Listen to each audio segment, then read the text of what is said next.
Hello champions, welcome back on अड्डा 24/7 class 9 and 10 YouTube channel. तो आपके बोर्ड एग्जाम के लिए आपकी डिमांड पर लेकर आया हूं मोस्ट इंपॉर्टेंट केमिकल रिएक्शन का ये वीडियो। आप ही डिमांड कर रहे थे सर एक ऐसा वीडियो बना दीजिए जिसमें सारे इंपॉर्टेंट केमिकल रिएक्शन कवर हो जाए और उनसे क्वेश्चन अगर आए तो आप लोग बना सको। तो चलिए, आपके क्लास 10 साइंस में जो भी इंपॉर्टेंट केमिकल रिएक्शन है वो मैं आज इस वीडियो में बताने वाला हूं। ये वो केमिकल रिएक्शन है जिनसे बार बार बोर्ड एग्जाम में क्वेश्चन बना है, तो आपको इन केमिकल रिएक्शन के बारे में पता होना चाहिए, क्वेश्चन का आइडिया आपको होना चाहिए और बाय हार्ट ये लर्न भी होने चाहिए।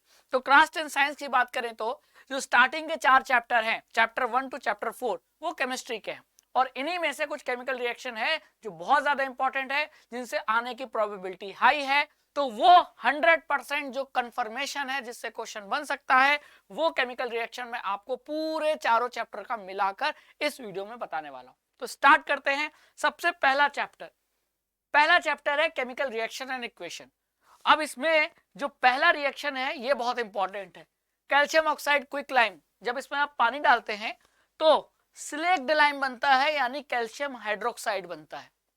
ये कॉम्बिनेशन रिएक्शन भी है। अब क्योंकि इस कॉम्बिनेशन रिएक्शन में हीट प्रोड्यूस हो रहा है तो ये एक्सोथर्मिक रिएक्शन भी है। और अगर क्वेश्चन ऐसे आ गया कि अगर बीकर में हम कैल्शियम ऑक्साइड लेकर उसमें पानी डालें तो बीकर का टेम्परेचर क्या होगा, तो आप ही देख रहे हो एक्सोथर्मिक है, हीट प्रोड्यूस हो रही है, तो बीकर का टेम्परेचर क्या होगा, बढ़ जाएगा, बीकर गर्म हो जाएगा। तो ये इंपॉर्टेंट रिएक्शन आपको याद रखना है।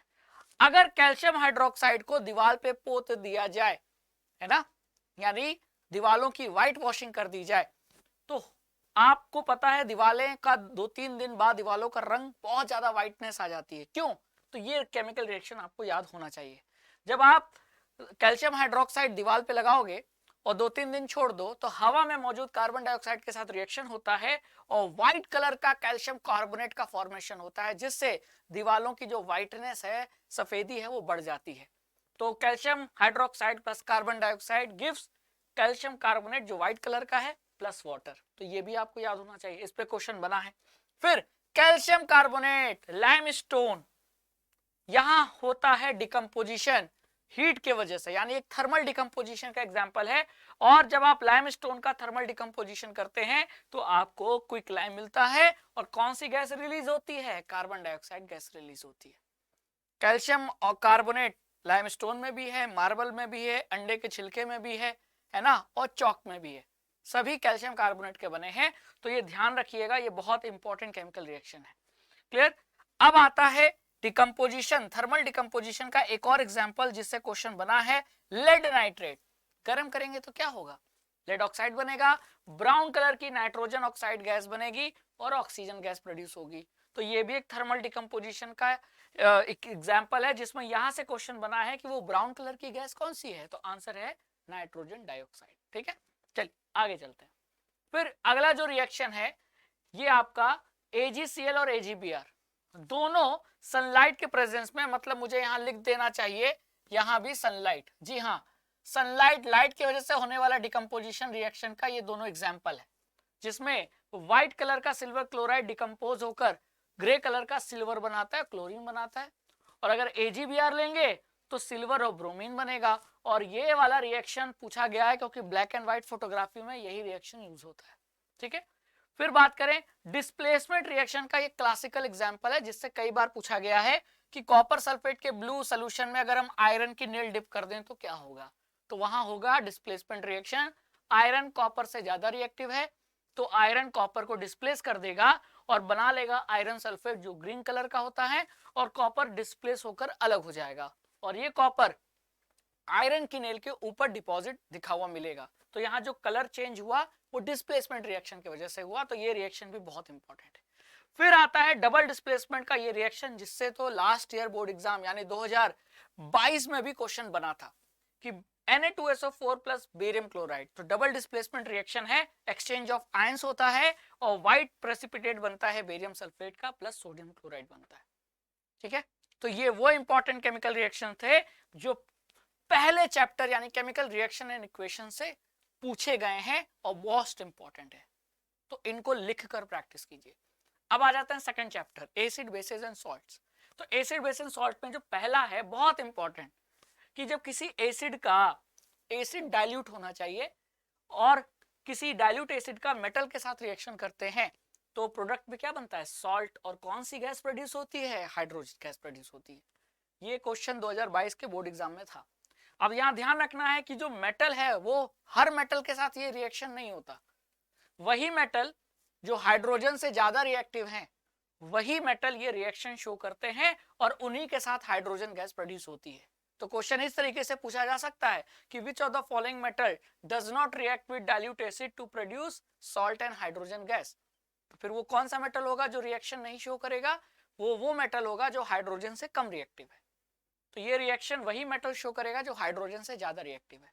इस कंसेप्ट पे कई क्वेश्चन बन चुके हैं, तो याद रखिएगा। दूसरा, मेटल का कार्बोनेट हो, जैसे कैल्शियम कार्बोनेट, सोडियम कार्बोनेट, उसका किसी एसिड के साथ रिएक्शन होता है, या मेटल का कोई हाइड्रोजन कार्बोनेट हो, जैसे NaHCO3 सोडियम हाइड्रोजन कार्बोनेट, और उसका किसी एसिड के साथ रिएक्शन होता है। तो मेटल कार्बोनेट हो या मेटल हाइड्रोजन कार्बोनेट हो, एसिड के साथ रिएक्शन होने पर क्या बनाते हैं, सॉल्ट, कार्बन डाइऑक्साइड और वाटर। तो तब गैस जो है वो कार्बन डाइऑक्साइड है। तो बच्चे अक्सर कंफ्यूज होते हैं हाइड्रोजन कब बनती है, कार्बन डाइऑक्साइड गैस कब बनती है। तो ये आपको ध्यान रखना है कि जब मेटल का एसिड के साथ रिएक्शन होगा तो हाइड्रोजन गैस, लेकिन किसी मेटल के कार्बोनेट का एसिड के साथ रिएक्शन होगा तो कार्बन डाइऑक्साइड गैस। अब इसको एग्जांपल से समझते हैं। सोडियम कार्बोनेट मेटल का कार्बोनेट है, इसका एसिड के साथ रिएक्शन हुआ तो देखो सोडियम क्लोराइड सॉल्ट बना, वाटर बना, और कौन सी गैस बनी, कार्बन डाइऑक्साइड गैस। और कार्बन डाइऑक्साइड गैस पहचानेंगे कैसे, कंफर्मेशन कैसे करेंगे, आपको फेमस रिएक्शन याद है, carbon dioxide turns lime water milky. वो मिल्कीनेस कैल्शियम कार्बोनेट के बनने के कारण ही होता है, ठीक है। और एक दूसरा इसी को दूसरा एग्जांपल है सोडियम हाइड्रोजन कार्बोनेट। ये मेटल का हाइड्रोजन कार्बोनेट है, तो इसका भी एसिड के साथ रिएक्शन होगा तो क्या बनेगा, NaCl H2O और कार्बन डाइऑक्साइड। तो क्वेश्चन इसको घुमा कर पूछा था कि अंडे के छिलके को अगर मिक्सर ग्राइंडर में पीस दिया जाए और उसका एसिड के साथ रिएक्शन कराया जाए तो कौन सी गैस बनेगी। तो अंडे का छिलका भी क्या है, कैल्शियम कार्बोनेट, यानी वो भी मेटल का कार्बोनेट है। तो वो भी एसिड के साथ क्या करेगा, सॉल्ट बनाएगा, पानी बनाएगा और कार्बन डाइऑक्साइड गैस बनाएगी। तो ये क्वेश्चन पूछा जा चुका है इसी कंसेप्ट पे, याद रखिएगा। नेक्स्ट केमिकल इक्वेशन जो इंपॉर्टेंट है वो है मेटल एंड नॉन मेटल में। Clear, metal and non metal में बात की जाए तो metal plus oxygen, metal plus oxygen क्या बनाता है, मेटल ऑक्साइड बनाता है। जैसे कि कॉपर को आप गर्म करेंगे, बर्न करेंगे तो कॉपर ऑक्साइड बनेगा। तो ब्राउन कलर का जो कॉपर मेटल है वो ब्लैक कलर के कॉपर ऑक्साइड में बदल जाएगा। तो मेटल को बर्न करने पे, जलाने पर वो मेटल ऑक्साइड में बदल जाता है, ठीक है। ये इंपॉर्टेंट रिएक्शन है और इस पे क्वेश्चन आया भी है। क्लियर, ऐसे पूछा था कि एक ब्राउन कलर का मेटल है, उसको गर्म करने पर, बर्न करने पर वो ब्लैक कलर का एक कंपाउंड मिल रहा है, तो मेटल का नाम बताइए और कंपाउंड का नाम बताइए। तो मेटल हो जाएगा कॉपर ब्राउन कलर का, और वो जो ब्लैक कलर का कंपाउंड है उसका फॉर्मूला कॉपर ऑक्साइड, ठीक है। तो ये कंसेप्ट है। फिर नेक्स्ट जो दूसरा इंपॉर्टेंट रिएक्शन है कि जब किसी मेटल का पानी के साथ रिएक्शन होता है तो प्रोडक्ट में क्या बनता है, या तो मेटल का ऑक्साइड बनेगा या मेटल का हाइड्रोक्साइड बनेगा, दोनों में से कोई एक बनेगा, प्लस हाइड्रोजन गैस बनेगी। जैसे सोडियम पोटेशियम पानी के साथ रिएक्शन करते हैं तो ये हाइड्रोक्साइड प्लस हाइड्रोजन गैस बना रहे हैं, ठीक है। और क्योंकि हीट भी निकलती है जिसकी वजह से हाइड्रोजन में आग लग जाती है, इसीलिए सोडियम पोटेशियम बहुत ज्यादा रिएक्टिव है, इसीलिए केरोसिन में रखते हैं, है ना। नहीं, वही एल्यूमिनियम पानी के साथ रिएक्शन कर रहा है तो हाइड्रोक्साइड नहीं बना रहा है, एल्यूमिनियम हाइड्रोक्साइड नहीं बना, यहाँ एल्यूमिनियम ऑक्साइड बना। तो सोडियम पोटेशियम तो हाइड्रोक्साइड बना लेते हैं पानी के साथ, लेकिन जैसे एल्यूमिनियम है वो ऑक्साइड बनाता है, लेकिन गैस दोनों केस में हाइड्रोजन ही प्रोड्यूस होती है। तो मेटल का पानी के साथ रिएक्शन होगा तो क्या बनेगा बच्चा, या तो हाइड्रोक्साइड नहीं तो मेटल का ऑक्साइड, प्लस हाइड्रोजन गैस तो बनेगी ही बनेगी। तो इस पे क्वेश्चन आता है ना। हर मेटल की रिएक्टिविटी अलग अलग, तो वो पानी के साथ जो रिएक्शन है वो भी अलग तरीके से शो करते हैं।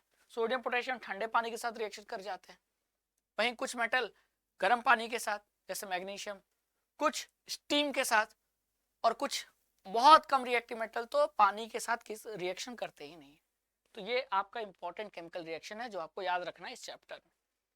आगे चले नेक्स्ट, मेटल का किसी डाइल्यूट एसिड के साथ रिएक्शन होता है तो वही सॉल्ट और हाइड्रोजन गैस बनता है। ये आपने पिछले चैप्टर में भी ये रिएक्शन पढ़ा है, तो इसको दोबारा पढ़ने की जरूरत नहीं है, लेकिन हाँ इंपॉर्टेंट कंसेप्ट है।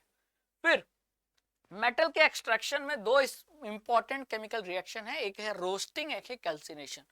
तो ये जो आप रिएक्शन देख रहे हो जहां जिंक सल्फाइड, क्योंकि सल्फाइड का ओर है, जब इसको एक्सेस ऑक्सीजन में हीट करते हैं तो क्या बनता है, मेटल का oxide plus sulphur dioxide gas. ये है आपका क्या बताइए, रोस्टिंग। और जब किसी मेटल के कार्बोनेट के ओर को, जैसे ये मेटल का कार्बोनेट है जिंक कार्बोनेट, इसे लिमिटेड एयर में गर्म करते हैं तो भी मेटल का oxide plus carbon dioxide gas बनता है। ये है आपका कैल्सिनेशन। तो रोस्टिंग और कैल्सिनेशन ये दोनों रिएक्शन भी कई बार बोर्ड एग्जाम में पूछा गया है, दोनों में फर्क बताने को आ जाता है, तो डिफरेंस पता होना चाहिए आपको, रिएक्शन याद होना चाहिए, ठीक है।